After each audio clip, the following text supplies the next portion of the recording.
at the discretion of the chair. Un service d'interprétation simultanée est offert durant une réunion. Vous avez le droit de parler dans la langue officielle de votre choix. Les casques d'écoute servent à la traduction sont disponibles. Ces réunions sont diffusées en français et en anglais sur la plateforme YouTube. Les réunions sont également diffusées sur l'Internet à moncton.ca.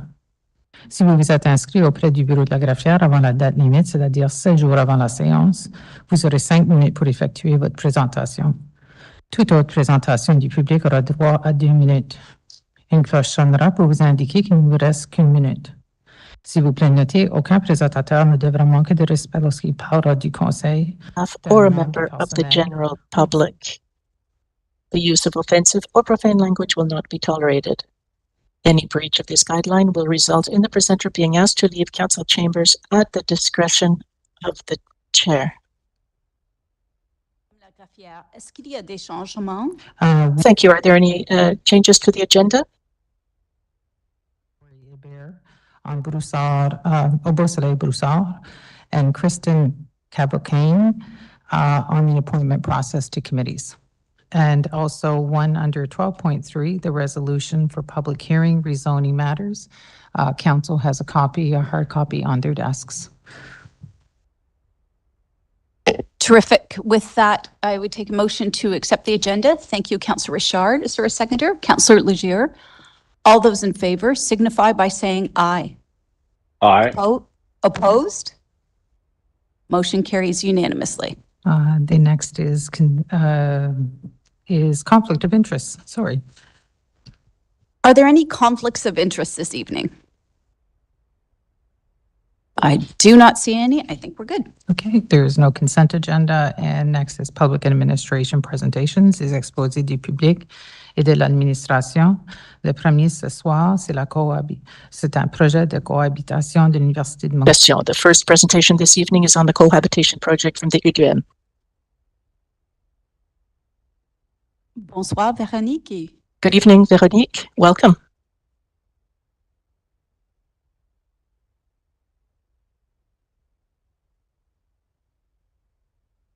Maintenant, il y a un piton de peser. Parfait, merci. Is there a button I need to press here? Yes. Oh, thank you. Thank you for welcoming me here this evening for my 5 minutes. I'd just like to present some of the preliminary results of the study that we effected on the feeling of insecurity here in Moncton. The title is not very exciting, perhaps, but we could have renamed it How to Distribute Certain Criminal Problems like Theft in the City. How does the perception of criminality, is it spread amongst residents? What is the relationship with the fear of crime? And how is fear of crime appear in different neighborhoods of Moncton? I will go over these questions within the time I'm allowed. A little context so that we're all on the same page. I don't know who is responsible for pressing the button. Is it myself? Oh, it is myself. Okay, here we go. Okay. So there are a certain number of categories of person who are more afraid of criminality than others. The studies do show this. We have women, the elderly, the visible minorities, and certain social economically hard groups. But there's also other groups that are afraid of crime. There's a repeated victimization when you're a victim several times. That also includes people who are not directly victims. For example, when the media talks of crime, or when the people around us talks about the crime they have suffered, certain spaces are considered dangerous in the city, and it depends on the perception of the residents. And when people perceive this rise in the crime rate, whether it's true or not, their fear goes up disproportionately. So my point here is that we have to look at the fear of crime, because on the one hand, it affects the people's ability to estimate their own risk of being a victim, and it also affects their well-being. And I don't know how to continue here. Okay. So today I'm going to talk about some preliminary results of one of the sub-objectives of the project was going to appear shortly here, the first category. So I'm pressing here, I'm pressing the button and nothing's happening. I don't want to press too often either.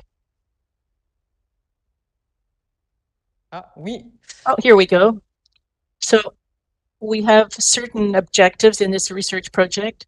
I'm going to focus on the first sub-objective where we explored to what degree the crime rate, the known or the real crime rate, is as matched to the with the perceived crime rate. And I'll show you the results of a survey that we did here in Moncton for amongst people who either live, work, or study here. This was a 2022 survey, and the question was, well, we'll ask you questions on areas that make you feel unsafe, and so we chose certain zones, and we asked all sorts of questions on that area. But people could choose up to 3 different areas, 3 zones that scared them, which gave us a lot of information on the people who actually participated in the study, but also on the areas that they chose. Now, first observation, I'd like to show you maps, but generally speaking, the respondents of the survey have a very pessimistic view of the crime rate in Moncton. They're very negative, and it's fairly unanimous. There is a perceived rise in the crime rate, and the majority of the respondents feel that the crime rate has increased over the last 5 years, and that will continue to go up in the next 5 years. So that's what comes out. Now, based on this pessimistic vision, we wanted to compare how the level of fear is matches the actual level of the crime rate. So there's some really extreme values that we see that in the in this right, the boxes on the right. Some people are very, very scared. They think that there are major crime problems. Some people are, generally speaking, they're between fearful and very fearful, but their perception of the crime rate is much higher than the actual fear. But when we regroup all of these people, we match it to the zone that they chose. It's as if we were questioning the areas themselves. There are fewer extreme values. So those who are very, very fearful or not fearful at all have a lesser influence than the actual trend. So that's interesting. But when we bring together all of these opinions for all of the different neighborhoods of the city, how can we identify the major tendencies in terms of fear or victimization? Well, this is what we did.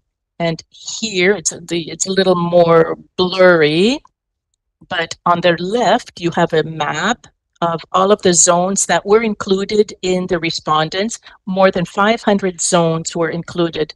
Now, in itself, that doesn't mean much. We see a lot of different forms, different polygons. They're all superimposed one on top of another. You can see, of course, it's much darker at the city center, but it's just an image in itself. But when we associate each one of these zones to a certain block, a city block that you see on the right, well, there you can identify areas that do have these, that are the ones that fear people more. And some people chose very large zones. Some people chose the whole city, for example.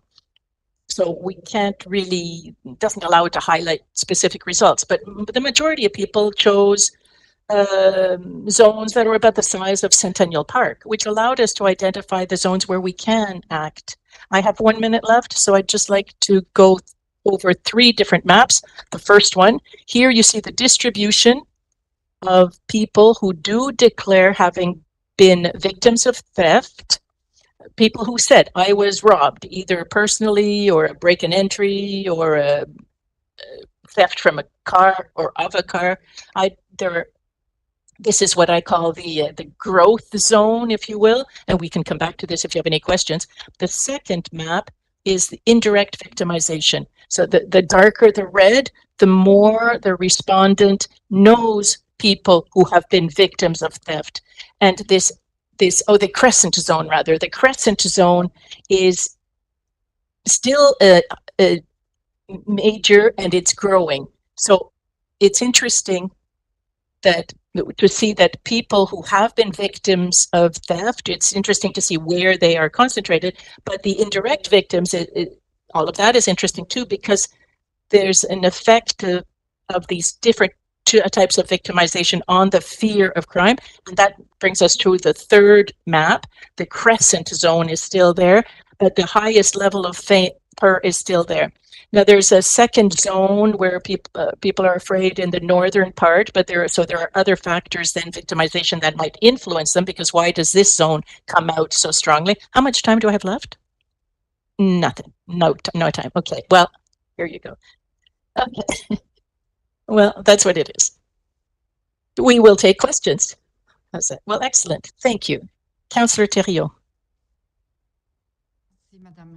Thank you, Your Worship. Thank you for your presentation, and thank you to the University of Moncton. This is something new for us. The idea of the perception of fear of crime, and quite often, well, I've met with people who are who live in terror but it's obvious when we ask them questions, when we ask, what is it exactly? Well, it's the person looked like, the person seemed to, but without anything concrete quite often. So I like the fact that you identified these different zones. Do you work with the RCMP, or do you talk to them at all? Well, we've been trying to talk to them for 3 years now, but it's very difficult. There haven't been any conversations. There haven't been any what? There haven't been any conversations on the results of our research. Oh, thank you. Thank you. Well, it's excellent. Thank you. It's a good first step. Thank you. Councillor Légère. Merci beaucoup, Véronique. Thank you. Thank you, Véronique. I'm just wondering, this study was done in 2022, right? So are you going to continue, or going to repeat the survey to see if there's been a change? Because we've made a lot of investments since then. There's been a lot of changes. We've seen the challenges go up in certain areas, but is it something you're going to continue to work on? I don't know. This study was a proof of concept, if you like. My colleagues and myself, the research team, we weren't satisfied with what was available in terms of information and statistics on the crime rate in Moncton. So we decided to do something ourselves. And we thought, well, if it gives good results, perhaps it might inspire others and it might lead to concrete actions. I'm very open to donate my questionnaire to whatever organization or to the City of Moncton. If there's a way to adapt the questionnaire to the Let's Chat Moncton platform, for example. But for now, our funding is done, so is over, so we'd have to start over. And I don't know to what point my colleagues and myself are motivated in continuing on themselves, if we're alone in being interested in this. Well, with this information, this will bring us to what? Where does it lead us? Would it be to conduct continual evaluations of the efficiency of our police force, or the efficiency of the service delivery in the community? What is it exactly? What would lead us to lead us to give you the support that you need? Or perhaps we could even start the conversations with the RCMP. And is this, well, you know what you're talking about? Quite often we talk about open data, and would this bring us to, or would bring us to the targeted areas more? Could I just have your comments on that? Well, yeah, I think it could be useful for the City of Moncton in 2 ways. First of all, it's on the victimization itself. People declare that they've been victims of crimes but did not report them to the police. So this can give complementary information on different areas, different zones that might be the more frequent areas of crime. Then we call this the dark figures in criminology, things that are not reported to the police, but they could be used to identify different zones and to give the residents a certain ability to act on the problem of crime. For example, if somebody lives in a zone where there's a high rate of break and entry, or a low rate of another types of crime, well, the person isn't going to act the same way as if they live in a zone that's completely crime-free. So it gives the citizens tools, it allows them to get organized, and then we can determine if these initiatives work, will they solve a problem? So that's one. It can be complementary. It can be added to the neighborhood initiatives. I talk to my neighbors all the time, and when we have some uninvited guests on our properties, we tell each other, and we tell each other, okay, well, this was stolen or that was stolen. So we get together and organize, but our ability to organize depends on us only.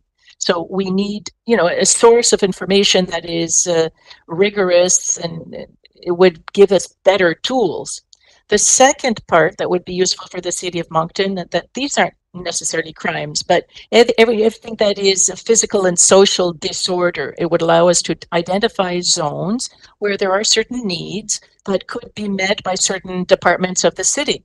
I know there have been some beautification initiatives in Moncton, the garbage pickup, for example, that can help to contribute to identify these zones to see if things are improving over time.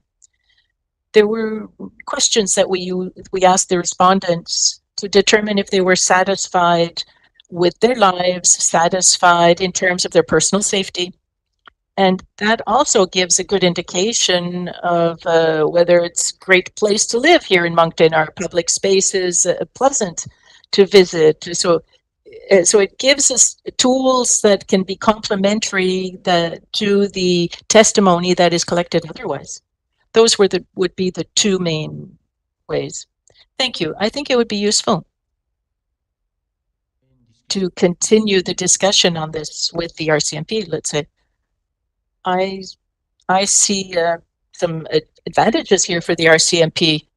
So if when the superintendent comes to speak to us later this evening, maybe I will ask him the question.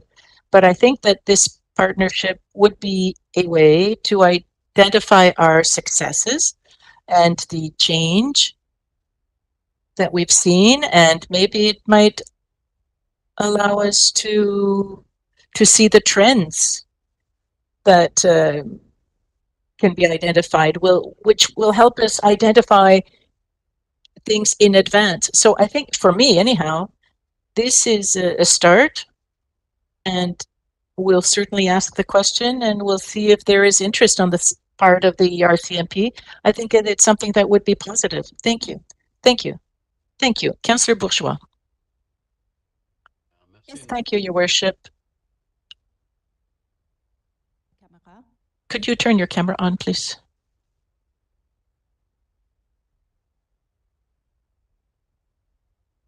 Que ça marche? Okay, can you see me? Yes. Merci, Véronique. Thank you, Véronique, and your team. It's great to receive this information that might help guide our discussions.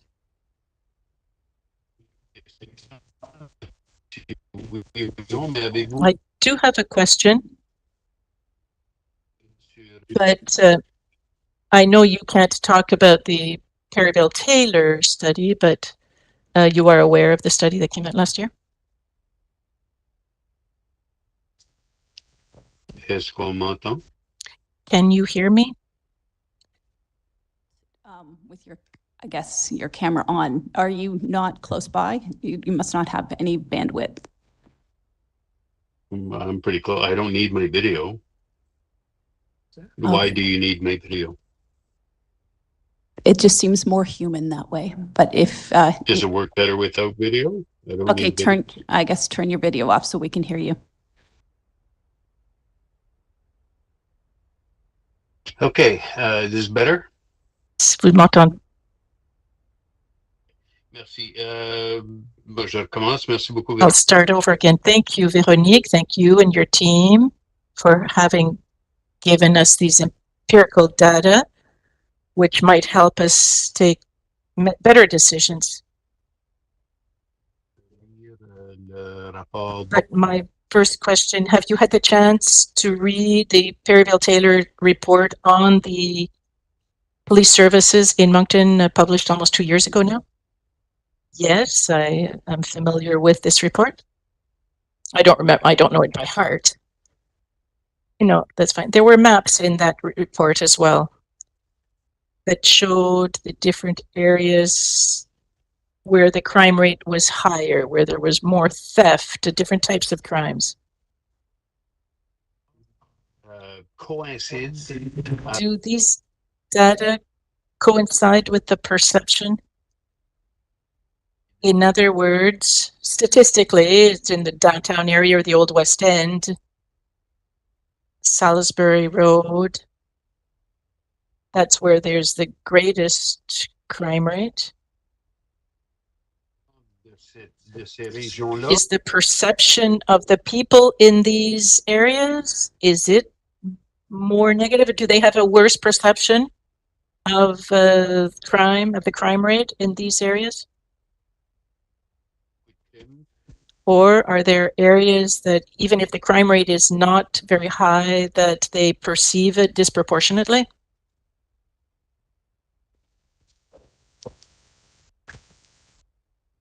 Là, je vais vous sortir une réponse universitaire. Là. I'll give you an academic answer. It depends. Dans les cartes, je vous ferai remarquer que On the maps, I'll point out that this downtown area doesn't come out very often because almost nobody lives in the downtown area. And we asked the residents to work with students. So we really addressed public safety in Moncton as in the living space. But as you said, Councillor Bourgeois, there is a part to the east of the downtown area that does come up high, with a high rate of theft. I don't know if that is actually the same as the report, but the data source was completely different. But yes, the eastern part of the downtown it does correspond to the crescent-shaped zone. From memory, the Perryvale-Taylor report showed a number of points, and I'm not sure that they drew the difference between what we call neighborhood crimes and general crimes. From memory, I think there was a map with theft or property theft, but there was no difference made between a theft on a Shoppers Drug Mart or a theft from somebody's garage. I think it was all in the same category. But in the fact, if somebody steals a lipstick from the drugstore, it doesn't have the same impact on the quality of life of somebody than if somebody enters into somebody's garage. So that's why the survey has the advantage of focusing on certain types of crimes, but not all of them, but crimes that do affect the quality of life of the community. I'm not sure that the other report actually drew this difference. And now your second question, is it the same as does it match the perception? Well, what's interesting, there was a question in the survey that was, where do you perceive the greatest crime rate? And the whole city was in red. So it's as if everybody thought that there was a high crime rate everywhere. But for me, that did not correspond to where people declared having been a victim of crime,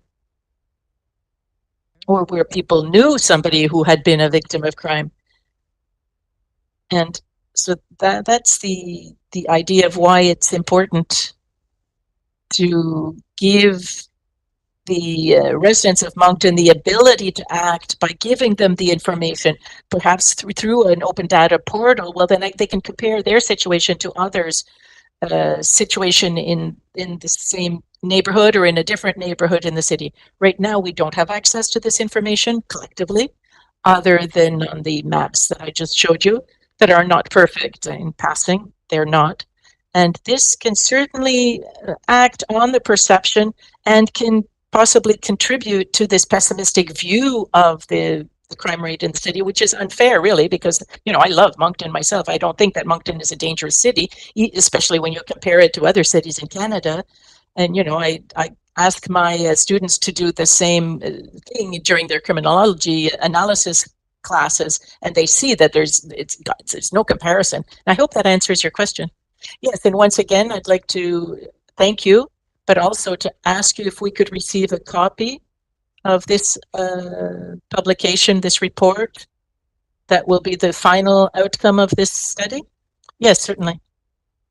And I haven't written it yet, but I started by giving these preliminary results, but certainly will write an article that would try and explain the difference between the zones where there has been a lot of direct victimization, where people are victims of theft frequently, compared to zones where people are indirect victims of crime, but they've heard of it and it still has an impact on them. Thank you. Thank you. Thank you, Your Worship. Thank you. Councillor Kingston. Thank you, Your Worship. Thank you, Veronique. It's quite concerning that the citizens of Moncton do not contact the RCMP. Quite often, the RCMP ask that our citizens make an effort to contact them. Can you hear me? Yes. Veronique, I was just wondering if the conclusion, is there a connection between these two different, between the actual reality and the perception? Well, in the spring, my colleagues and myself presented in Belgium maps on social disorder, and that includes the persons, the unhoused, and it also included people who are drug users. It's all in the category of social disorders. And what's interesting is that in the long answers, in certain interviews, because that's another part of the project that I didn't present today, but occasionally there are certain associations between social disorder and the presence of other problems. So what's interesting to note is that when we map it out, the social disorder, where there's a perception of drug problems, for example, or drug traffic, it doesn't necessarily match. So the perception is everywhere, right? In these studies, the perception is that it's everywhere. Yes, and a lot of concepts are blurry. They get mixed up. So to have the means to measure both of them, to see how certain words are used or mixed up in speaking, but then when you take them separately, is there such a mix? And the fact that the downtown area doesn't come out at all, well, that's interesting. And in our social disorder map that we presented in Belgium, the downtown area, it wasn't unanimous that that's where the problems were either. So it's different points of view will allow us to add these nuances and to bring out zones where the problems are more concentrated, and that it doesn't have, it's not all blurry in one altogether. Thank you. Thank you, Madame la Mairesse. Leblanc. Thank you very much, Councillor Leblanc. Thank you, Your Worship.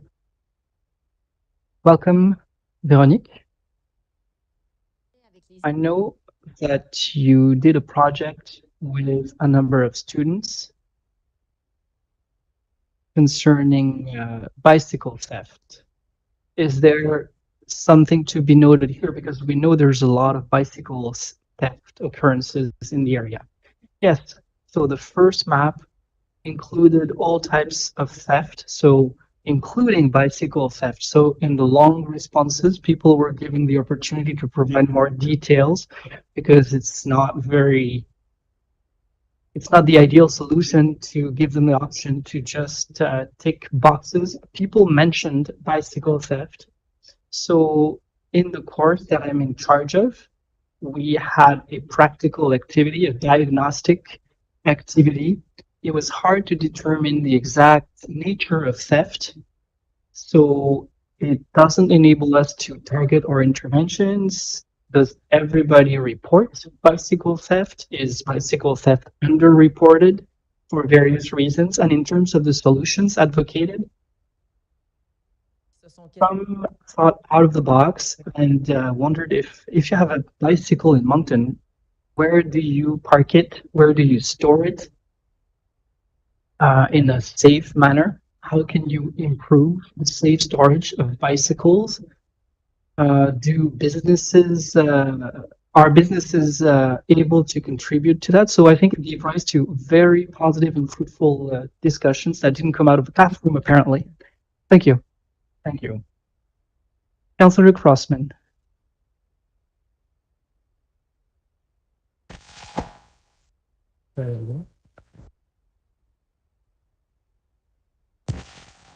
Peut-être partager avec le...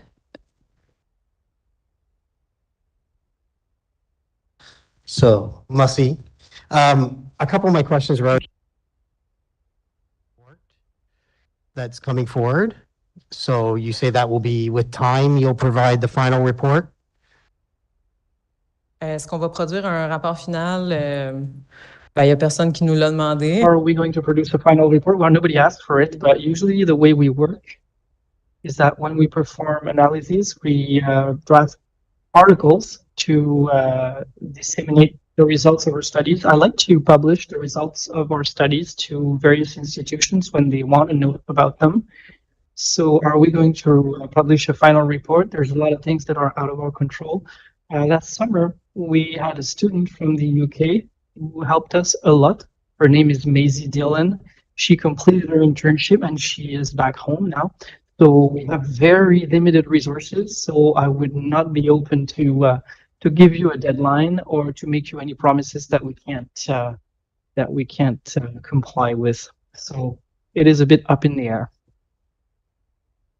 And I think it's a great opportunity for the city of Moncton to work with UDM and get in and make sure that we have a partnership and we get a third party input that's independently studied, right? So to me, that's very important because the crime that's going on throughout Moncton, such as open air drug use, theft that you talk about, it's somewhat in this report showing the areas. So I think that's key for people to really look at and say, how far down the road are we? And have we gone too far? Has this process on homelessness, on drug addiction, how far down are we? Should we be able to recoup some of that and focus on certain areas to address the concerns within those areas? So I'd be really interested in that nice relationship that we can have going with UDM and the city of Moncton so that we can get your voice and your expertise on this as well. Thank you. Merci. Est-ce qu'il y a d'autres questions? Thank you. Are there any other questions? Thank you, Véronique. And see you soon. Is a 5-minute presentation from Robert McKay, a tenant or tenant's perspective on transition of ownership at Sunset Hotel.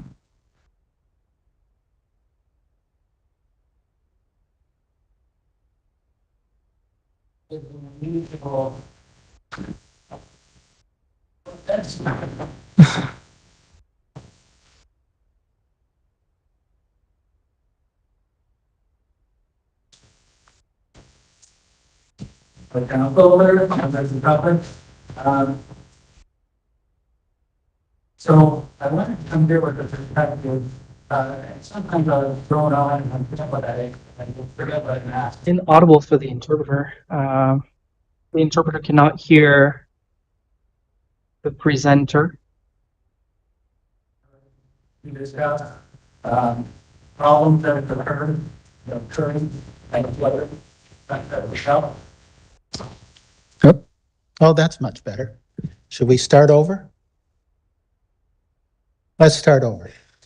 So we got it all on the record. So I'd like to be meeting in the near future with a counselor or counselors plus a staffer or staffers in regards to things that I've experienced. I've seen it around. We talk about homeless and stuff. I've experienced it in the building that I now live in. And I'd like to discuss problems that have been occurred by the people that are supposed to be trying to help people in a building. And I'd like to discuss a Canadian university that wants to help be a partner in solving some of these social issues that we have, but in a different way, a unique kind of a strange way. That is participatory action research, which actually includes the people as partners who we thought were just the problem, and we're just out there trying to solve the problem for them and without having them involved. So that's my ask here at the end of it. Presentation's not too polished. It's kind of a weird little thing because I spent the last 2.5 hours in court in support of a Sunset Hotel resident, or maybe an evictee, I'm not sure which. And so I'm just gonna, I didn't get it quite as polished, so we'll just go from there. I'm dealing with a range of emotions as I stand here in front of you. Gratitude, desperate fatigue, disempowerment, hopelessness, futility, but also hopefulness a little bit, a ray of light, if you will. But I'm also dealing with something that I think is a righteous anger, bordering on rage. And make sure your gun is holstered there, sir. I try to channel my rage, and that's when there's social problems, that's how you fix them, is justifiable righteous anger. And I'm basically right now, I'm recovering from what I call a near nervous breakdown by interacting with the nonprofit organization, partnering with NB Housing, the organization that I thought was there to help us. And they are helping some people. They're getting everybody out of the building and putting them into subsidized housing and such like that. So there's a lot of good that's going, but they don't tell us a damn thing. And what's the plan? So the city was lobbied and helped in magnifying the lobbying to the province to ensure that the iconic Sunset Hotel rooming house and its residents did not get harmed during the sale of the building. The province purchased the building. The presentation would like to make the public and council aware of some negative consequences and harms to tenants in an effort to help them. Research says that much better results would ensue if tenants had been consulted as partners before, during, after. We've had none of that from anybody. And so I would argue that the exact opposite approach was taken and is ongoing, that approach.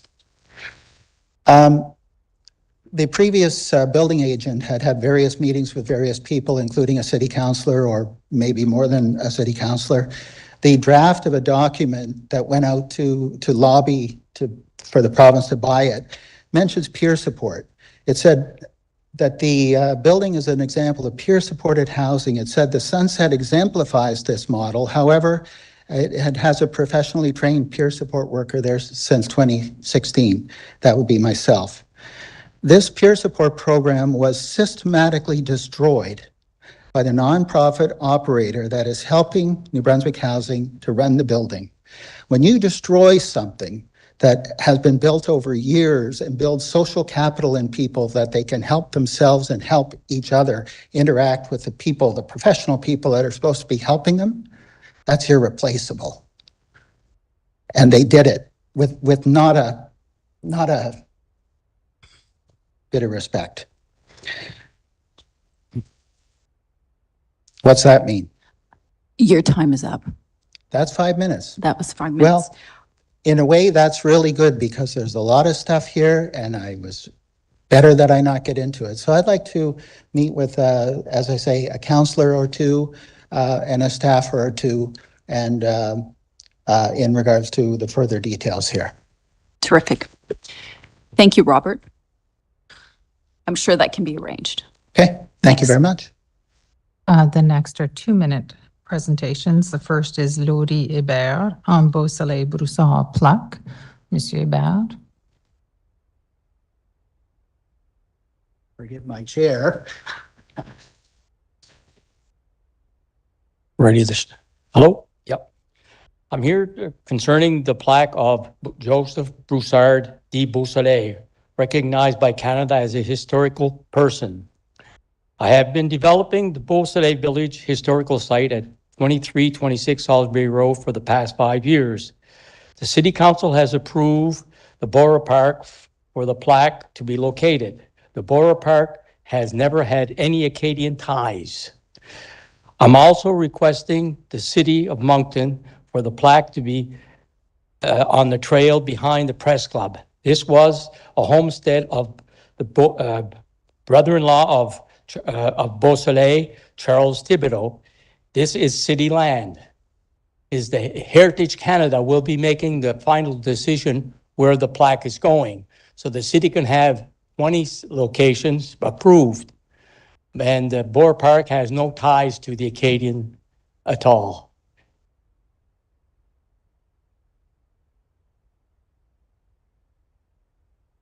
Excellent. Merci beaucoup. Thank you.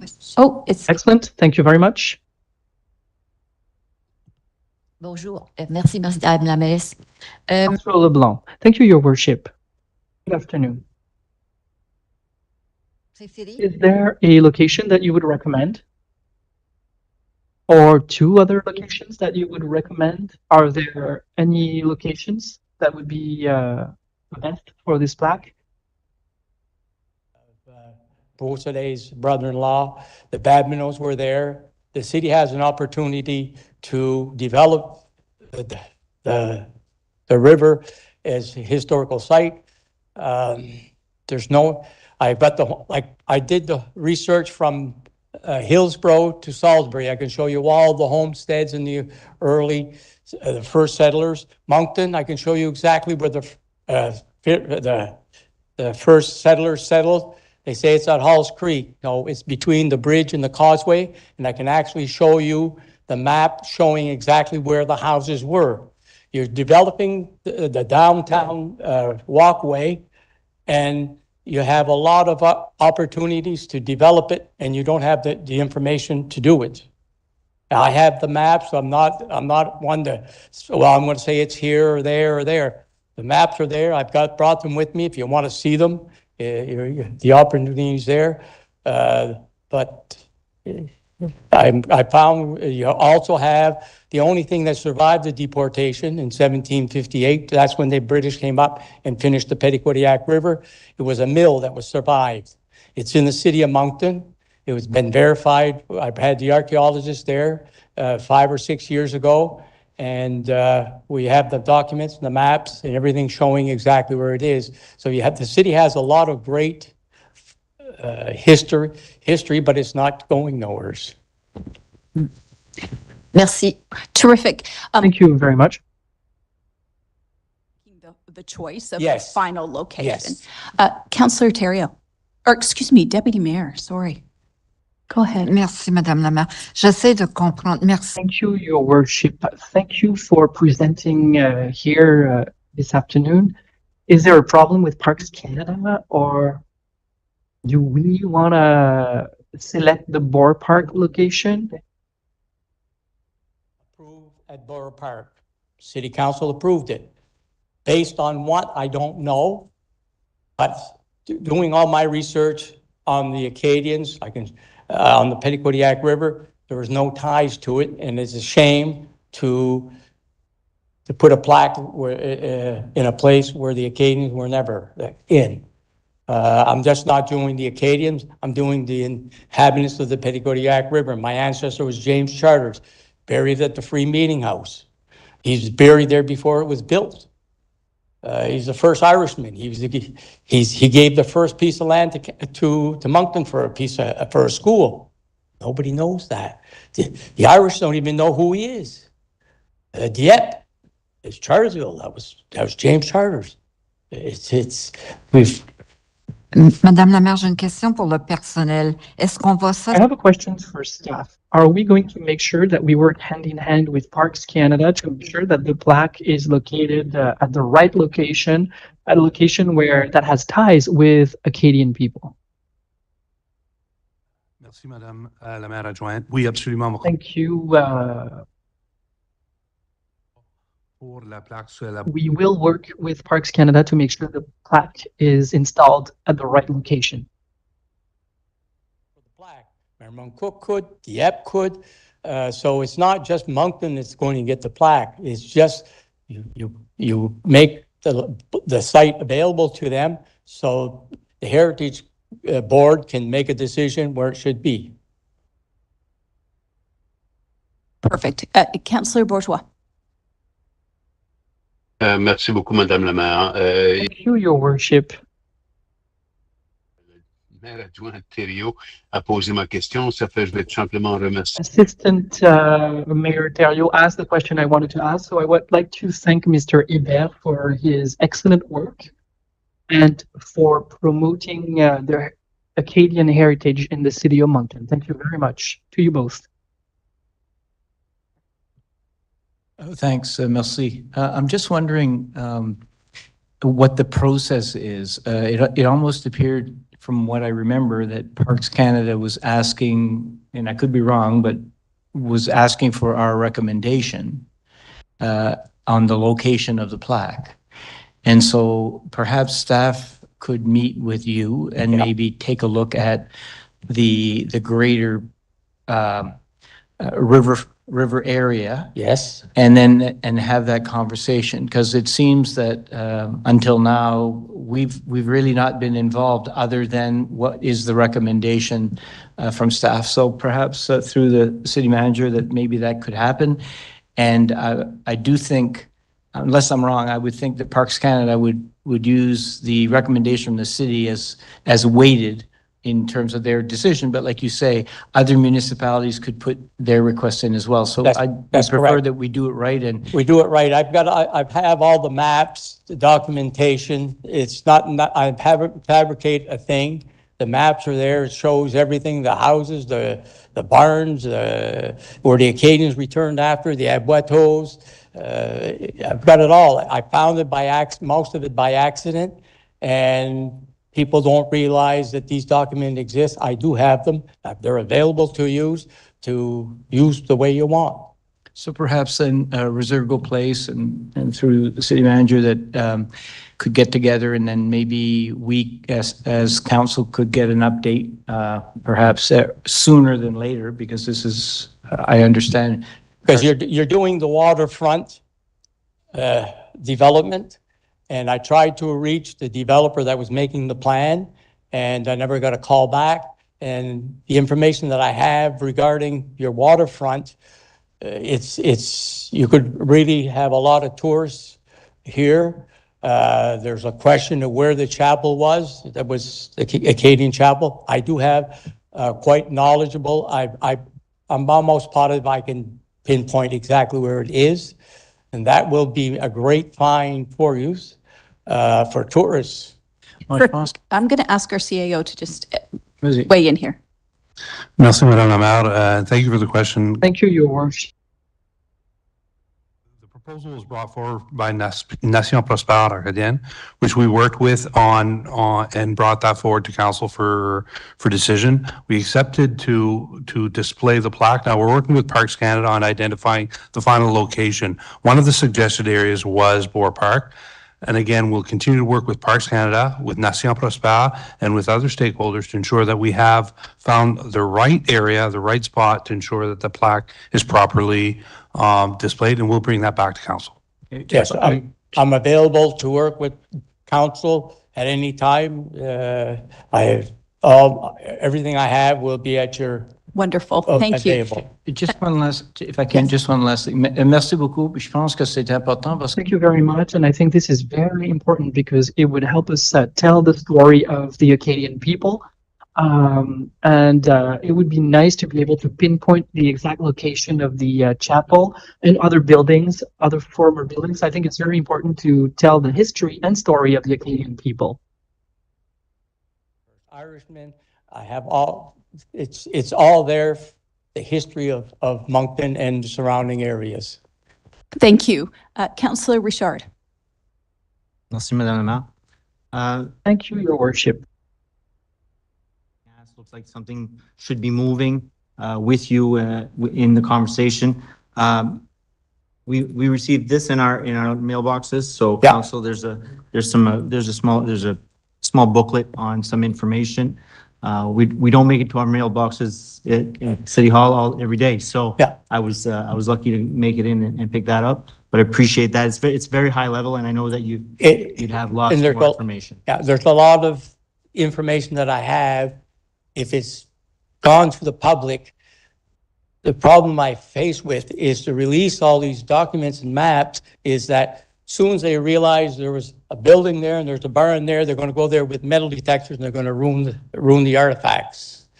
So it's, how do we balance it? And I'm saying we should all get together and make sure we do the right decision. That's all I'm asking for from you. And I'm thanking you for your concern and your help here. Yeah. Merci beaucoup.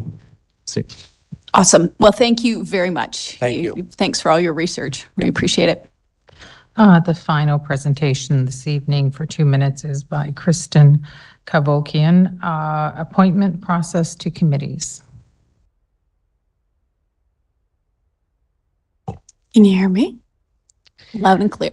Bonjour, Madame la Maire, Messieurs et Mesdames les conseillers. Good afternoon, Your Worship and councillors.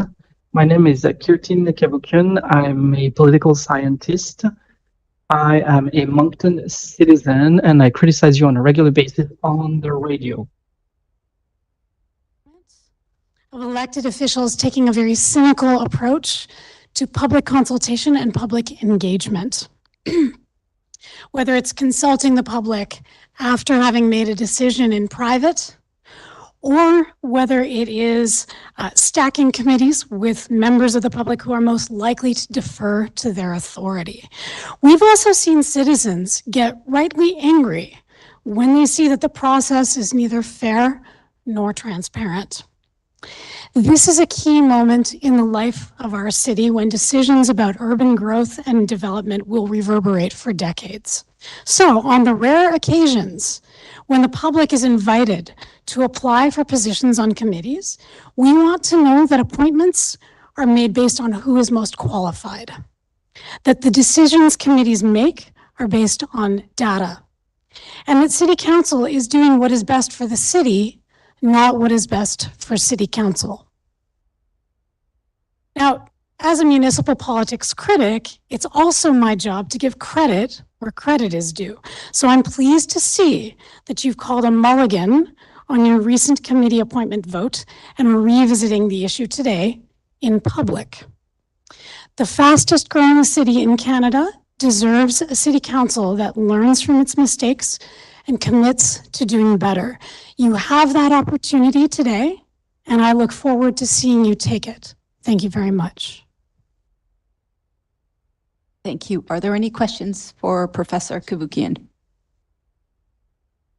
I don't see any. Thank you. The next administration presentation is exposé de l'administration et c'est la mise à jour de la GRC. Benoît. RCMP update from Benoît Jolet, Superintendent of the RCMP, of the Kodiak Regional RCMP. Guests, members of the public that are here this evening. I was asked to present a condensed version of my report this evening. I'll do that. However, I'll provide a more robust report to council through the city clerk. Excuse me. First of all, regarding our community policing team, as you can imagine, we're extremely busy. Various community events over the summer, whether it was attending community barbecues with elected officials, meeting with new arrivals to Canada, children, launching our positive ticket campaign, or marching and assuring security at the Pride Parade a couple of weeks ago. They've been extremely busy. What I'd like to mention to council and to residents of the Greater Moncton area is school is back in session, and our community policing team will be present, as well as our patrol members in various areas in and around schools, whether it's doing the lockdown drills at the 38 schools that are in the Kodiak areas, and meeting with staff, or working with the community partners such as Bylaw and YMCA Reconnect in some of the troubled areas, specifically in downtown Moncton. So to parents, motorists, and children out there, just be safe, leave early, and watch for those big yellow buses on the roads. Next, regarding our crime reduction unit, who are constantly patrolling our area, whether they're in marked vehicles or unmarked vehicles, targeting individuals who are causing the most harm in the community. Just one example, while conducting open-air drug enforcement on August 15th, our team had located a priority offender in the Elmwood Drive area and proceeded to his arrest. The suspect vehicle was subsequently searched a few days later, where a very large amount of cocaine, fentanyl, crystal methamphetamine pills, and also cash was seized. Total value of the drugs seized just for this one was about $50,000 worth of illegal drugs. Investigations ongoing, however, that male was remanded into custody. There's various other types of these, and I'll let council review them at their leisure once I submit the report. What I'd like to focus on is the work from our general investigation section since we last reported to council regarding disturbing investigations of a sexual nature targeting children. On August 28th, our general investigation team was contacted by the Internet Child Enforcement Unit that works across New Brunswick regarding a hands-on offender who was distributing child pornography in the Kodiak area. Due to the severity of what was going on, we immediately deployed to a residence and rescued 2 children, very young in age, and took a female into custody. We asked our partners' help through the Department of Social Development for the children and maintained the investigation. That's ongoing, and multiple charges will be laid. That same team, the Internet Child Enforcement Unit, they were in our area that night for something the very next day. And again, on the 29th of August, Kodiak Patrol in our General Investigation section initiated a search warrant at another residence for somebody who was involved in sexual crimes targeted towards children. A male was arrested at his residence and various electronic devices were seized, and that individual was taken into custody and multiple charges are pending. And finally, another instance, we first got the information in July regarding an individual in our area that was communicating with a child in Western Canada. Through our investigation and in partnership with the Internet Child Exploitation Unit, we positively identified an individual in our area, and just this past September 10th, with the assistance of several support units, executed a search warrant in the West Main area, and a 40-year-old male was taken into custody and remanded into custody. So like I've mentioned before, these are very complex files that take a lot of work for our police officers and our partners. They're unimaginable for the victims, the families, but also for our police officers and our partners that deal with these types of files, whether you're a parent or not. So thank you very much for everybody that has helped us along the way in these files. And we're going to continue to put diligent and robust work on these. Finally, on September 3rd, I just want to mention this quick because we couldn't have done this without a member of the public. One of our patrol members was conducting a traffic stop on St. George near the detachment between Botsford and King. And it was just for a regular traffic offense. However, when the member started asking questions to the individual, he decided that it was a good idea to begin ramming the police vehicle and attempt to flee. We were lucky that no one was injured. We were able to disable the vehicle. However, the individual fled on foot, short foot pursuit, and our member was able to stop that individual. His female passenger attempted to steal the police vehicle.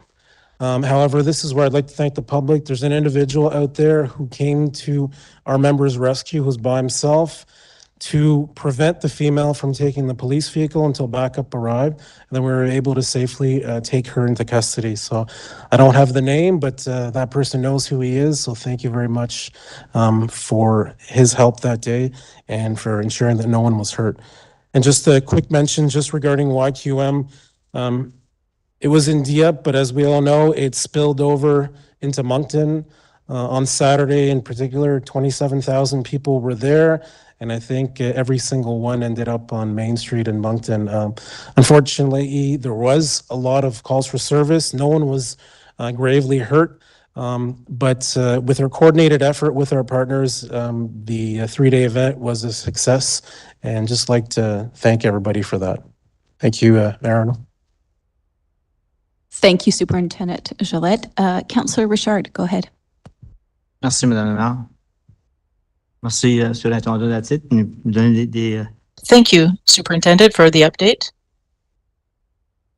and I got an email about CRCOPA, Kodiak Regional Citizens on Patrol, and so there's some patrols coming up. There's training coming up next week, so I don't know if you were aware, but if public that's listening, they want to join, just look it up. Reason I pressed my button though, getting a lot of calls from the corner of Fairview Knoll and Hennessy. There's a four-way stop. People are flying through. I know there's situations like this throughout the city, so I'm just bringing this one up. I mentioned I went by on Purdy, saw a raised intersection.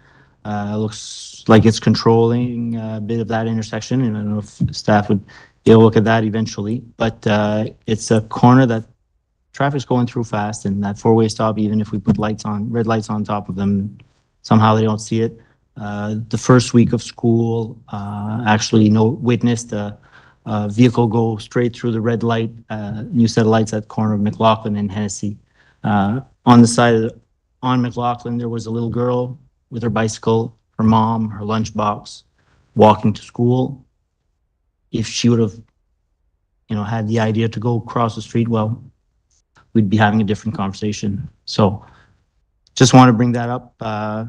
And if the public are listening, I just brought that up to the RCMP. So if you want to keep an eye on those areas, not only you, but the public as well, RCMP are now aware. So, yeah, thank you, Councillor Shaw. Just to that note, it's important, as I believe it's Councillor Lejeune who mentioned earlier, is that the public needs to call us.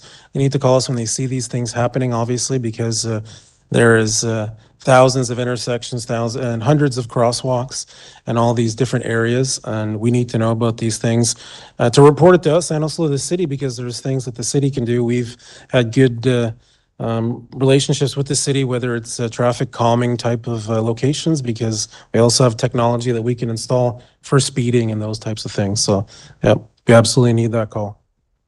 I'll be chatting with our staff. Merci beaucoup. Terrific. Any other questions for the superintendent? Go ahead, Councillor Legier. Merci, Surintendant. Juste une question au sujet de la... Thank you, Superintendent. Just a question on the presentation that we heard from Veronique earlier. Is this something that the RCMP could consider in the possible collaboration with the Université de Moncton and the research team? In my opinion, if this is something that could be helpful to you, even just her comment that in spite of the fact that people thought that the crime rate was so high in the downtown area, that's not necessarily the case, that there are things elsewhere.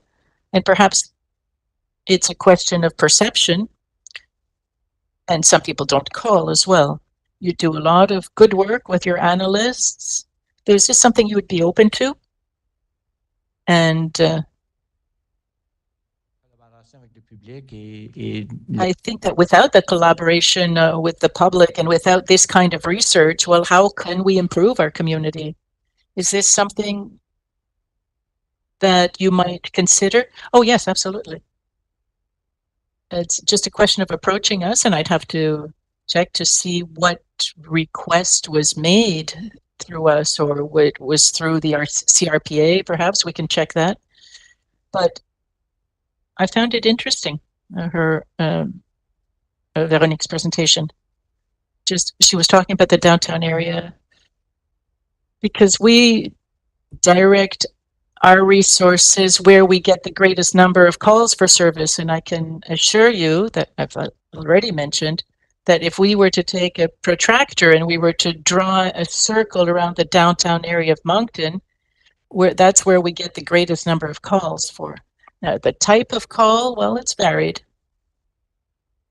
It's varied. It varies according to the neighborhood. Each neighborhood has its own nuances, but that's exactly what we use with our analysts in order to direct our patrols. Great. So we will encourage the university to approach you and to give you ideas, perhaps. And maybe we will establish a better partnership with the university, which will lead us to improve the quality of life in Moncton and in the greater Moncton area. Thank you. Thank you. Deputy Mayor Thériault? Thank you. Thank you, Your Worship. Thank you, Superintendent. Yes, I agree with my colleague on this. And as I mentioned to the representative of the university, how can we work better together so that people can cohabitate? Because it's not a question of being attacked, but you see somebody who's dressed differently, somebody who behaves differently, and so that scares people. So how can we work with you? How can we find the way to communicate better with the public and to learn to cohabitate? Well, there's all sorts of ways. These are things that we do every day. How can we better do our job, and how can we better share our information? Councillor Légère asked Véronique about a platform where all of the crimes would be available. Certain municipalities do that, but it's still on our at the level of the evaluation for us, because what we do here can affect all RCMP detachments across Canada. So the request has already been made through headquarters, but what can we do better meanwhile in terms of communication? Well, we can share our successes, but we can also share what's going on in the community. One of the parts of our strategic plan that we're going to publish in the next few weeks is there's a large part of that is focused on communication. How can we better communicate with our elected officials, but also with the residents? So I'm very eager to share that with you in the next few weeks, but it's our plan for the next 3 years. Yeah, but I think we also have to review the whole issue of public safety. Perhaps we should do things differently. Perhaps we should work in cooperation with the universities. We could work with those who have the tools to do the research. We could work with us, the municipalities. It's a new way of doing things, perhaps, but we won't have a choice. It's the future. And so we have to learn to live together. Oh, absolutely.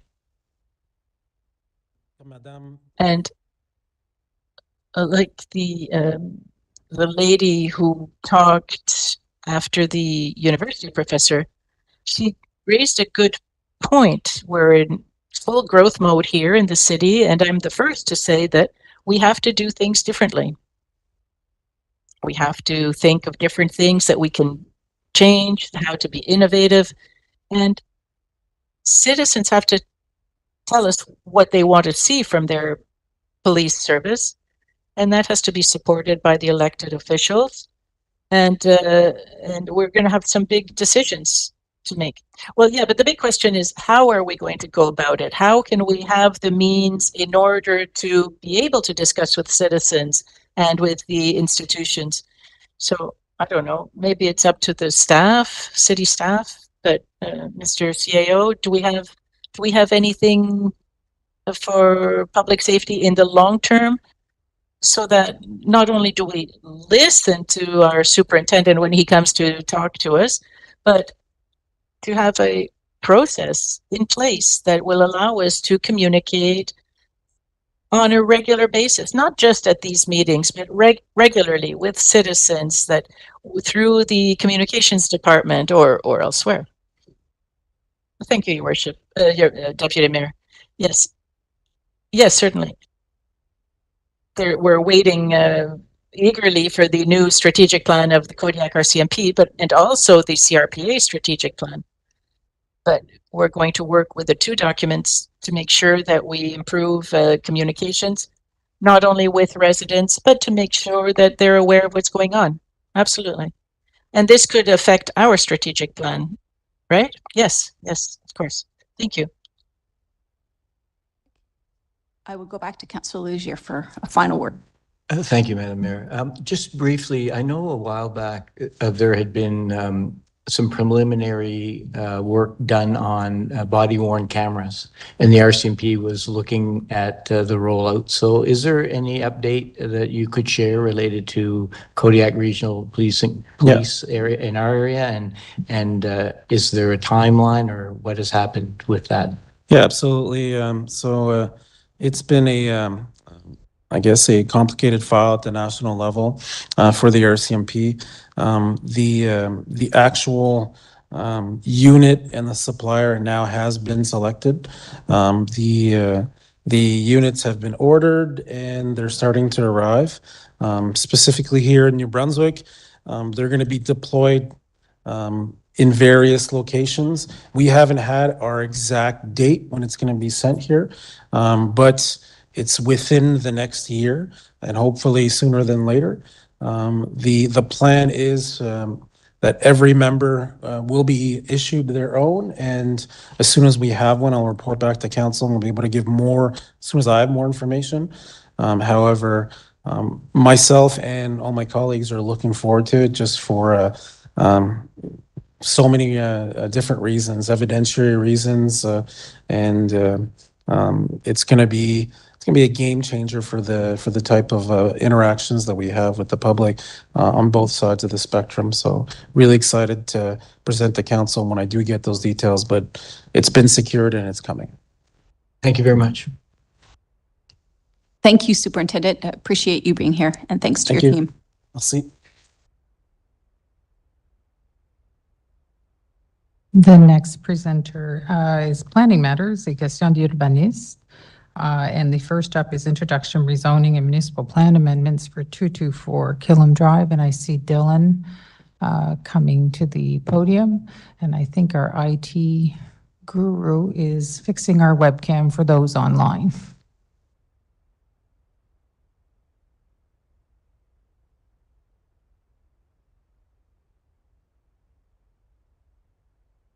Wonderful. Is everyone able to hear me?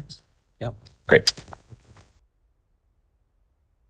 So we have a new planning and development application before us today.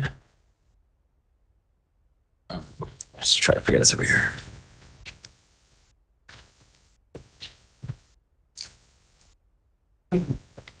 Next slide, please. Yeah, next slide, please. All right. Yeah, so the application is by the Islamic Society of New Brunswick, which is a local nonprofit organization, and they are looking to construct a new mosque and community center on Killam Drive.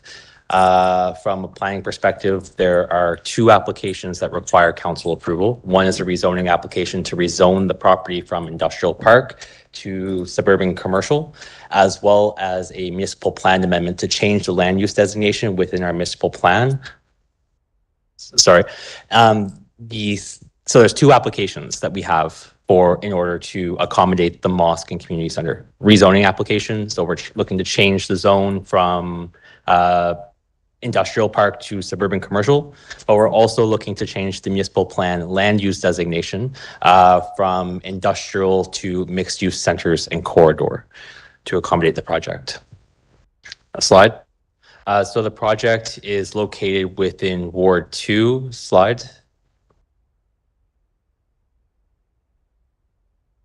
So it's located in Ward 2 on Killam Drive, just generally between, we have the Moncton Coliseum to the west, and then we would have the Killam Drive, Collishaw roundabout and everything to the east. You can kind of see the sea and ball fields and everything there immediately to the south. Historically, this area, specifically south of Killam Drive and south of Collishaw Street all the way to Millennium, have been zoned and been occupied by a variety of different industrial uses. And the plan, and it's through our next, municipal plan review that the Planning Development Department is looking to, transition these areas into mixed-use centers and corridors. So we'll be looking at identifying some of the major streets in the city of Moncton, where I'm talking about the McLaughlin, the Elmwoods, the Von Harveys, Mountain Roads, Killam Drive of the world, and looking at transitioning those to mixed-use centers and corridors. What I mean by that is ideally you would have commercial on the main floor and residential above, where you have a bunch of amenities and services that are in close proximity to each other along some of our more frequent and accessible bus routes. So while this area remains zoned industrial today, this would be the first project that in the area that's kind of heading towards the direction of that vision. So here we have the site plan that was submitted by the applicants. A bit hard to see here, but the lot is approximately 1.25 acres in area, has 77 meters of frontage on Killam Drive, so it's a relatively large lot that we're dealing with. There are a number of encumbrances on the lot, such as a telecommunication easement on the left-hand side of the site that hosts a cell tower and everything today. That easement will need to be respected through this development. So the applicant has strategically located one of their driveway entrances along that easement, which will provide, yes, better access to the cell tower for the telecommunication company, but also makes better use of the developable footprint of their land. The mosque itself will be limited to 1 story in height and 850 square meters in gross floor area, which according to the National Building Code, that can accommodate up to 154 people in the building at any given time. So here we have simple elevation views of what the building is proposed to look like. The top image would be what you would see fronting Killam Drive itself. And as is required with most rezoning applications, a traffic impact study was submitted in support of this application and reviewed by the city's transportation engineer. The purpose of that study would have been to estimate the amount of traffic that would be generated by this development and then determine what impact, if any, it would have on the adjacent street networks. So overall, based on the results of that study, it was observed that the mosque will basically have no significant impacts on traffic operations within the study area. The peak period for the mosque was used, which would be Friday afternoons during their mid-afternoon prayer session. So Fridays are typically a sacred day for worship within the Muslim community, and this is when you would typically see the highest volumes of users accessing the site. So we use that as the threshold moving forward.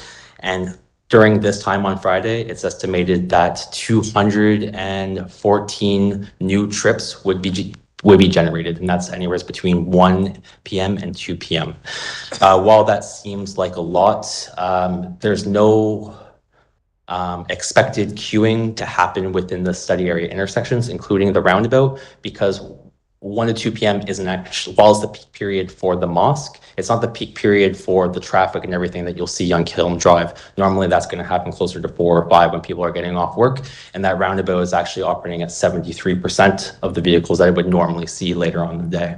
So there's no expected queuing or anything to happen.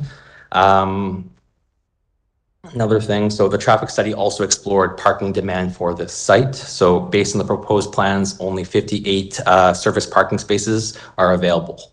While that is enough to accommodate, any other prayer session that they have from, Saturday to Thursday, Fridays are considered, again, that sacred day where they're expected to see more users come to the mosque, and will likely need to use more parking that's available in the adjacent street area. And so to help facilitate the movement of people from, north of Killam, the city will be installing a rapid flash crosswalk at one of the driveway entrances, similar to the picture that's depicted here. And the applicant would be expected to contribute 50% of the cost for that crosswalk. And this will also benefit, other existing residents within the area who are looking to access those amenity spaces, the CN ball fields being one that are south of Killam Drive.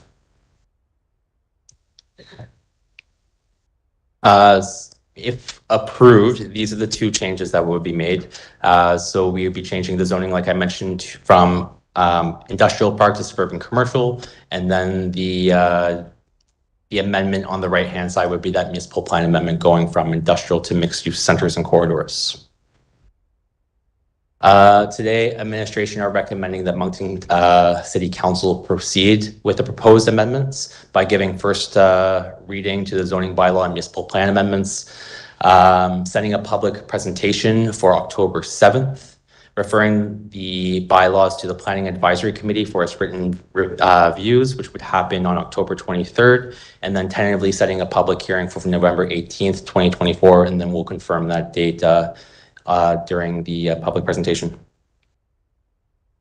If approved, we are recommending 13 conditions that would be attached to this particular proposal, and they are listed here. And then in terms of next steps, like as I mentioned, we have the public presentation coming up next month, followed by the Planning and Advisory Committee, and then we would come back for the public hearing on November 18th. Thank you. Terrific. Thank you, Dylan. Is there someone who wishes to move this? Thank you, Councillor Legier, seconded by Deputy Mayor. Any questions? Yes, go ahead, Councillor Butler. Thank you, Worship.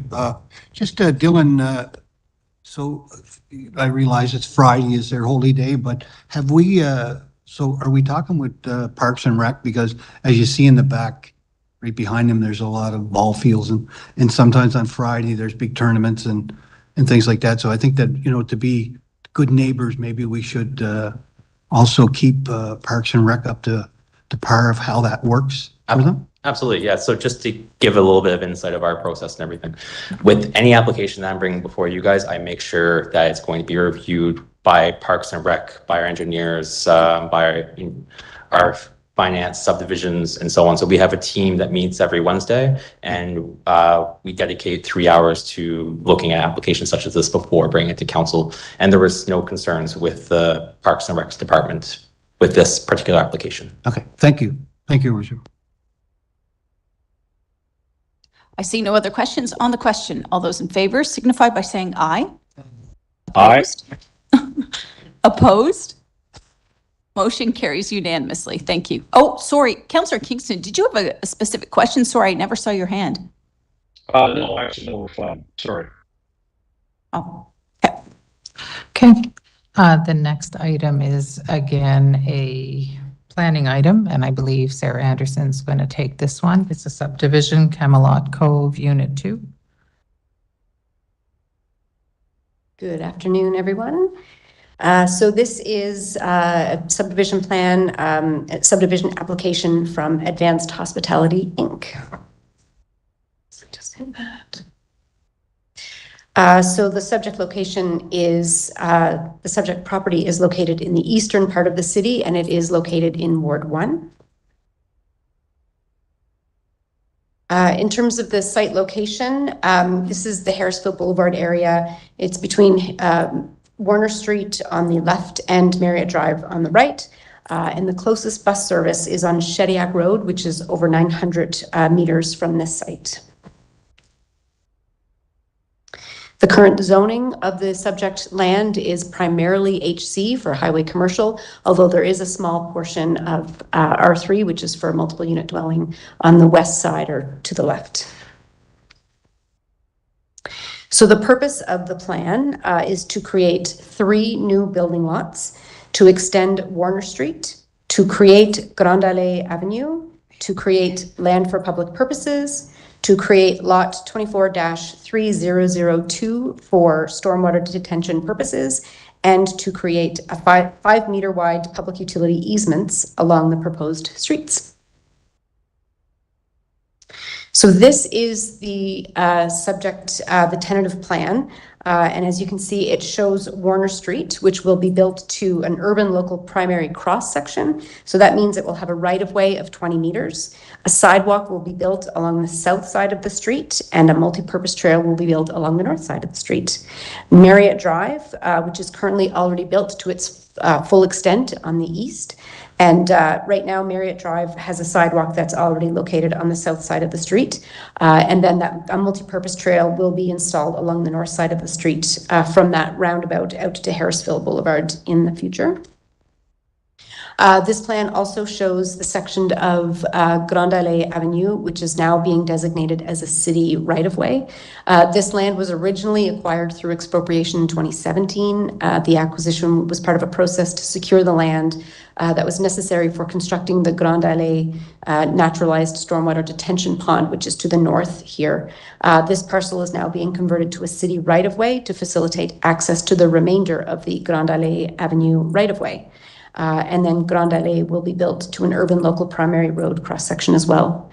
Warner Street, Marriott Drive, and Grande Allée Avenue will intersect at a modern roundabout, which is shown on the right-hand side, the sort of bubble at the end of where Warner Street will extend. The roundabout will facilitate a smoother, more consistent movement of vehicles as opposed to a traditional three-way stop. So this will help reduce frequency of stop and go conditions, and it'll improve the overall traffic efficiency. These proposed streets will all be treed as per the requirements of the subdivision guidelines. They will have streets every 10 meters along the lengths of them. And then as well, as I mentioned, the tentative subdivision plan will create 3 lots for development. So the developer is also donating 6,636 square meters of land towards LFPP, and that is the area that we see here in yellow. They are still required to provide an extra 2,361.71 square meters of land to meet the 10% requirement. The recommendation of the Recreation Department and the Planning and Development Department is that council require cash in lieu of land for public purposes for that required shortfall that we're not taking or we don't need in land.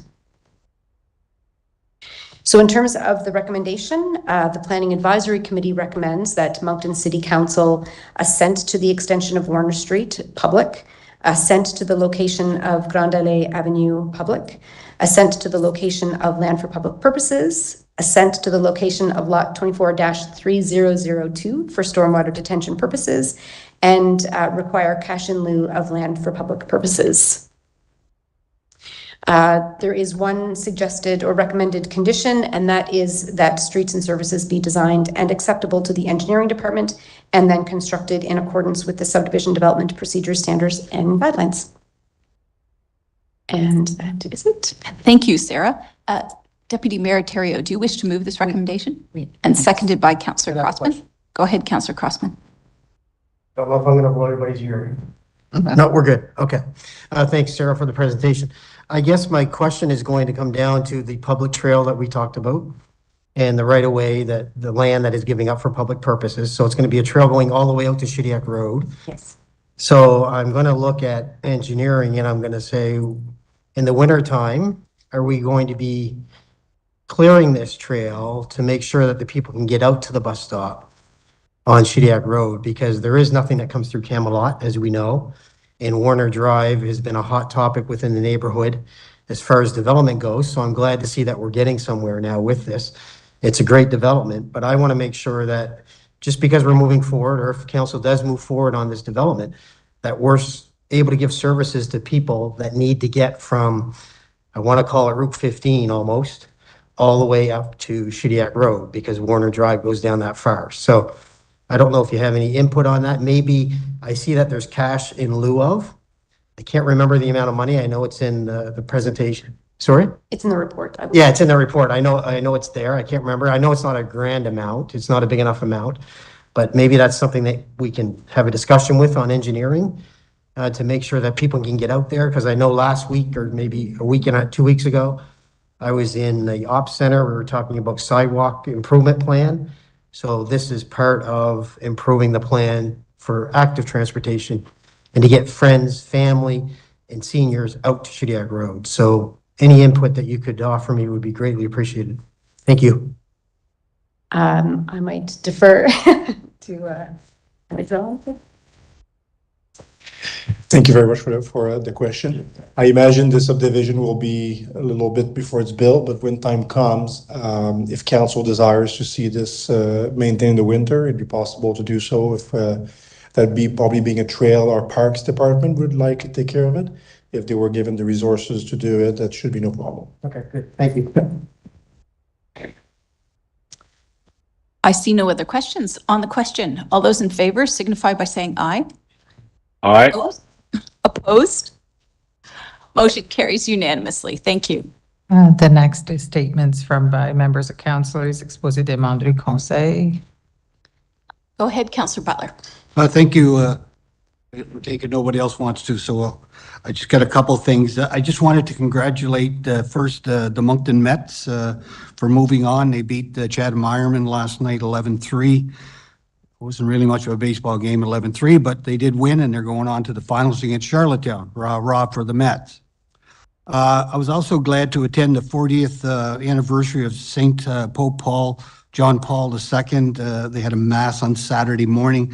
It was attended by the Knights of Columbus and a large group of citizens.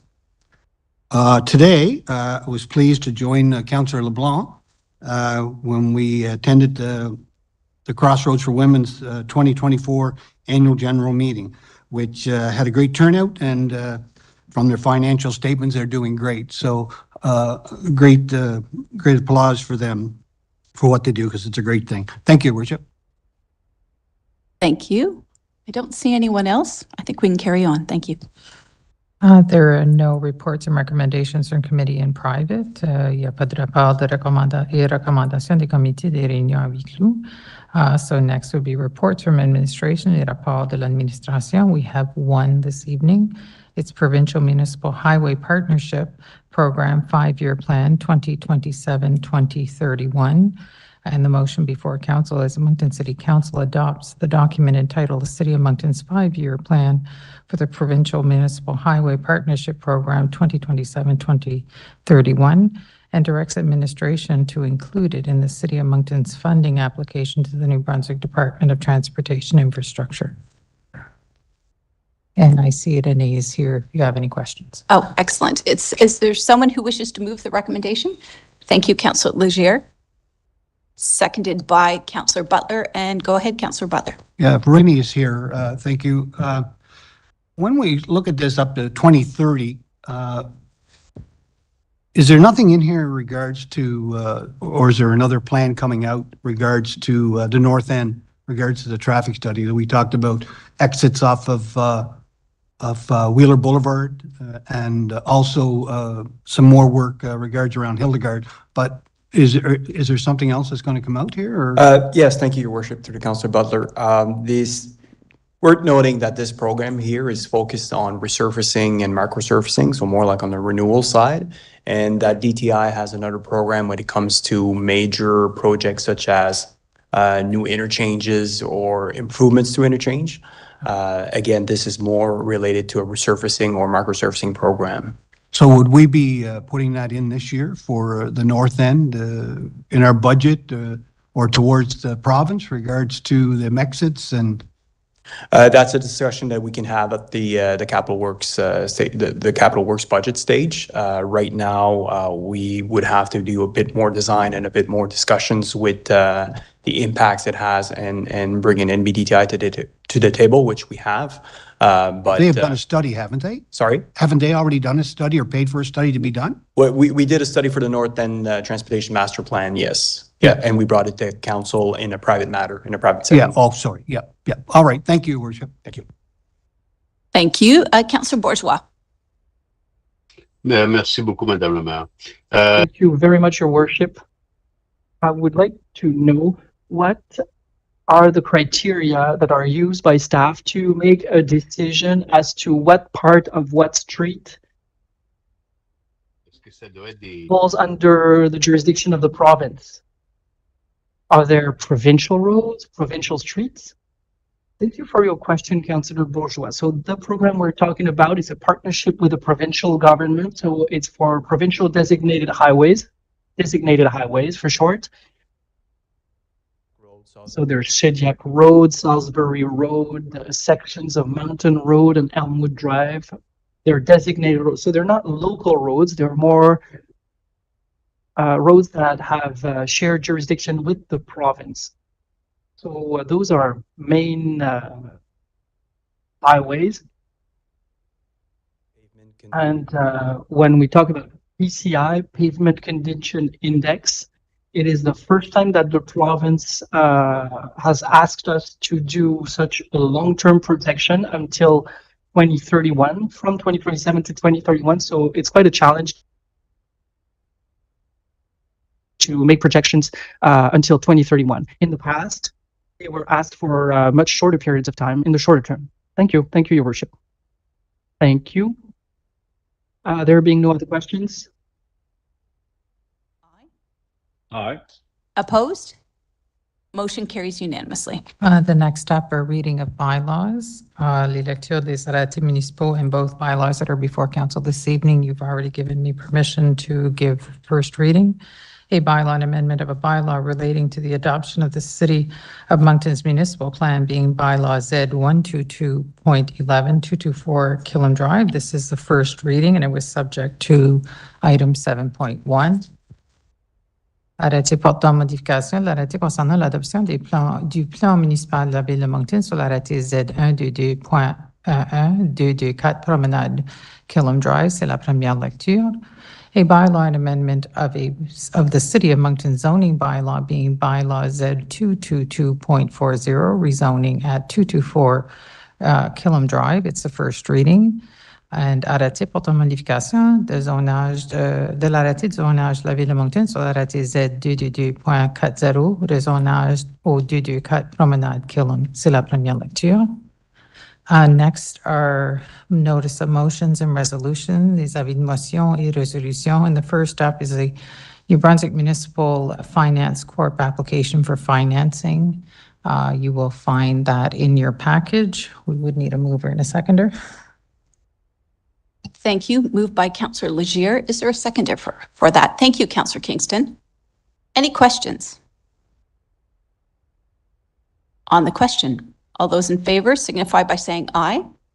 Aye. Opposed? Motion carries unanimously. Next is a notice of motion being brought forth by Councillor Sean Crosman and Councillor Danielle Bourgeois on the Bridge to Home hub at 473 St. George Street. I would ask Councillor Crosman to read that into the record if possible. Thank you, Your Worship.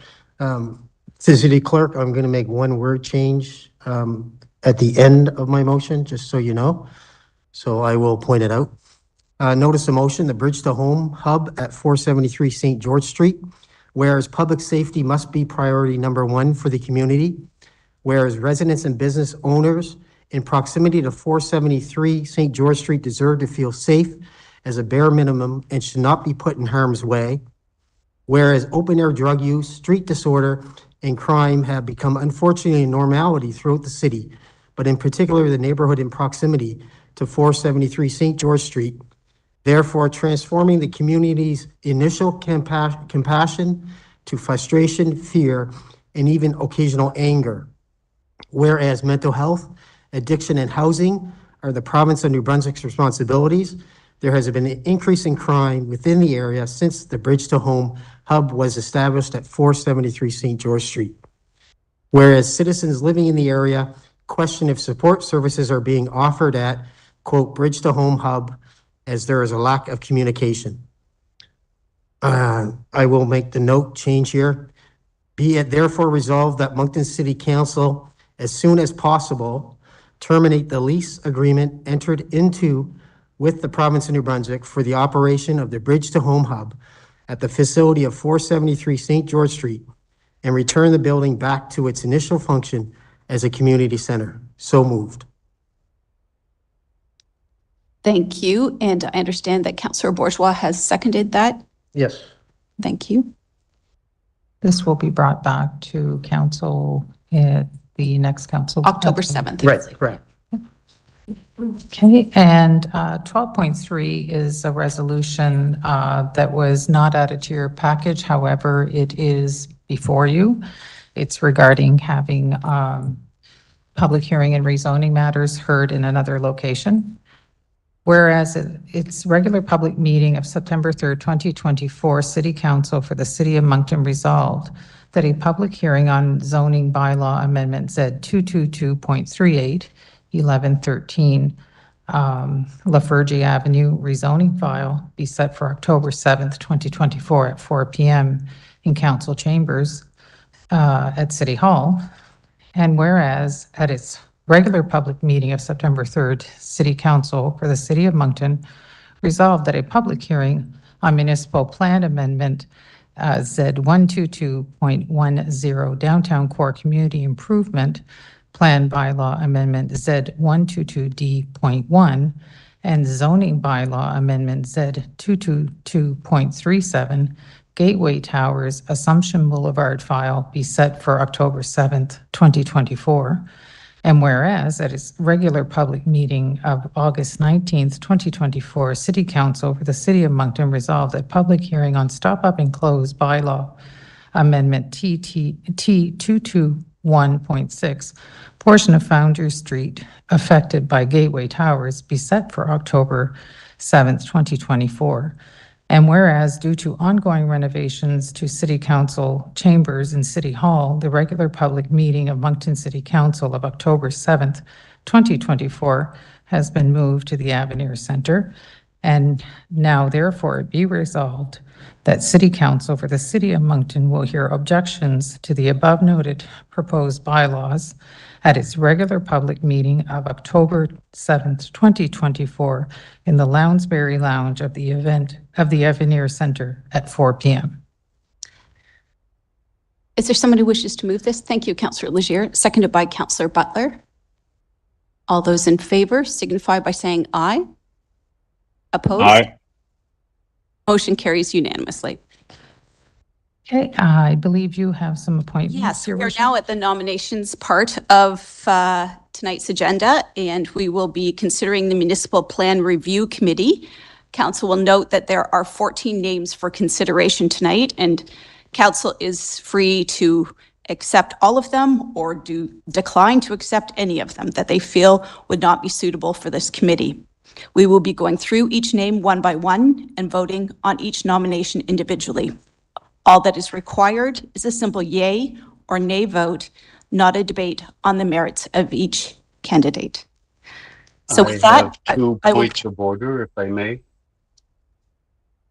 sorry, Councillor, who is this?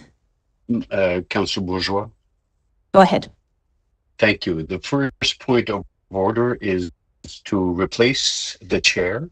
The deputy mayor would step in instead of the mayor to preside this item. Why would that be?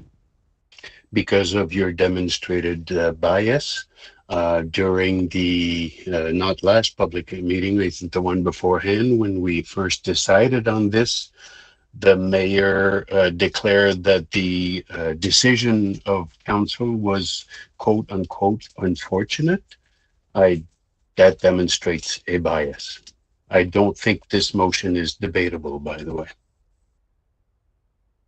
So I'd like a point of order by our solicitor on that. Can a councillor just demand that the chair leaves? Your worship, it's on. It's on.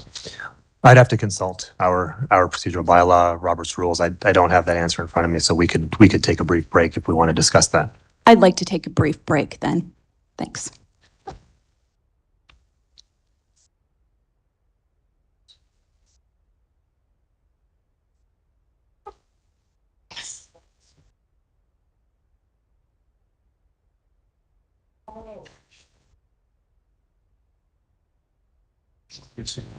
Welcome to the borders. That's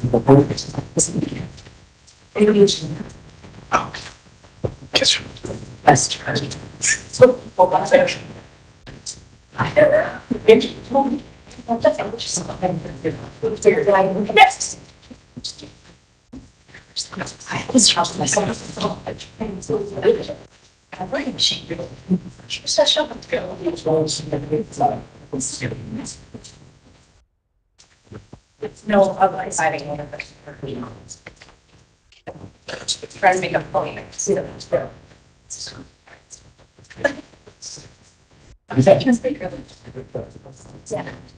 Mic check. Thank you.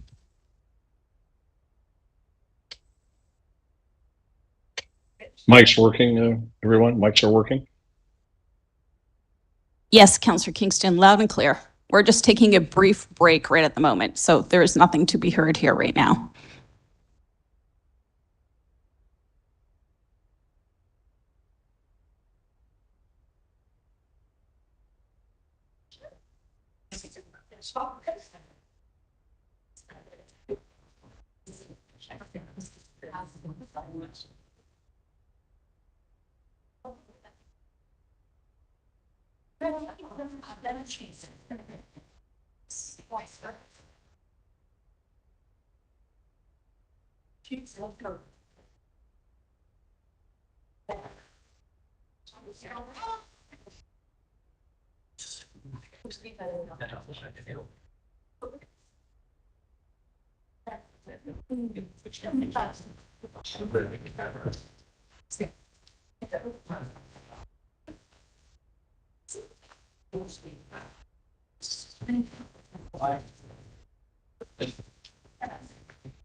Really pulse by my river trail. 3 years after my best case. And it's all on it's all in the rest of the all in well.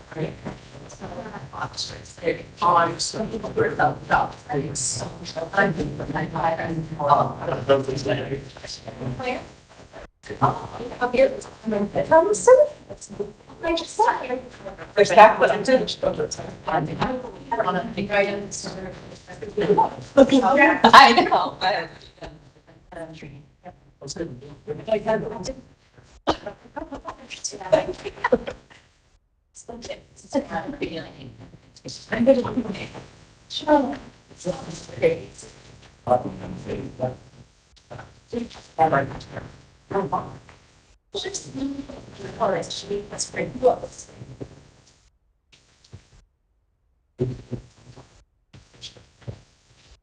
Absolutely, she's great.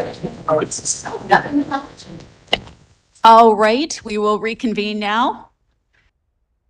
Oh, we'll maybe wait till Councillor LeBlanc gets back.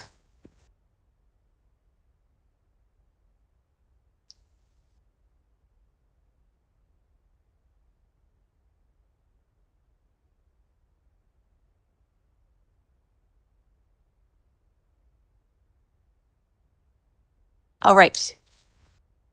So, Mr. Solicitor, do you want to take this or? Go ahead. Thank you, Your Worship. So we've consulted with our procedural bylaw, which is silent on the matter, but we've also consulted Robert's rules, and this motion would require a simple majority vote of council in order to pass, to have the chair replaced with the deputy.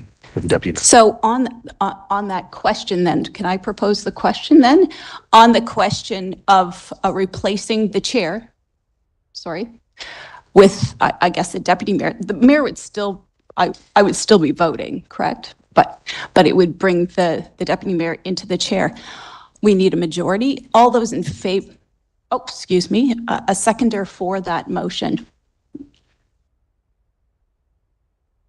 So there is no seconder for the motion to replace the chair? Okay, well then I guess it fails. All right then, All right, my Hang on. second point of order, if I may. go ahead, Councillor Bourgeois. Yeah, I would prefer that we vote on all the nominees together in one shot. So I will make that motion. Is there a seconder for that motion? I do not see one. Thank you for Carrying your on. consideration. Sorry, I said thank you for your consideration. you're welcome. For the public representatives, we have Craig Fearon. All those in favor signify by saying aye. Aye. Opposed? Jack McDonald. All those in favor signify by aye. Aye. Opposed? Angela Smith. All those in favor signify by saying aye. Aye. Opposed? Matthew Wade. All those in favor signify by saying aye. Aye. Opposed? Vincent Roussel. All those in favor signify by saying aye. Aye. Opposed? Michael Hogan. All those in favor signify by saying aye. Aye. Opposed? Kate Doyle. All those in favor signify by saying aye. Aye. Opposed? Nay. Could the nays please hold? We have Councillor Butler, Councillor Richard, Councillor Steves, Councillor Crossman, and Councillor Bourgeois. I believe the motion fails. So that's 5. 1, 2, 3, 4, 5. So, sorry, it passes. Kate is on the committee. We only have 10 members, so it does fail. So, okay. Sorry, I was thinking we had 11 tonight. So the motion fails. For the Planning Advisory Committee meeting, or for the Planning Advisory representatives, Maxime Gauvin. All those in favor? Aye. Aye. Opposed? 1 nay vote, Councillor Crossman. Roxanne Richard. All those in favor signify by saying aye. Aye. Opposed? Dale McCurlin. All those in favor signify by saying aye. Aye. Those opposed? Miles Malley. All those in favor signify by saying aye. Aye. Opposed? For City Council representatives, Councillor Susan Edgett. All those in favor signify by saying aye. Aye. Opposed? Nay. 1 nay vote, Councillor Bourgeois. Councillor Brian Butler. All those in favor signify by saying aye. Aye. Opposed? And Mayor Don Arnold. All those in favor signify by saying aye. Aye. Opposed? Nay. 1 nay vote, Councillor Bourgeois. So the tally would be that 13 of the 14 names will be going forward and will be serving on the Municipal Plan Committee, Review Committee.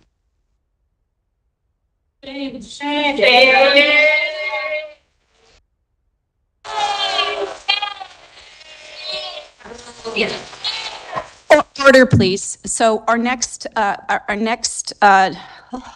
committee is the Appeal Committee on Dangerous and Unsightly Premises.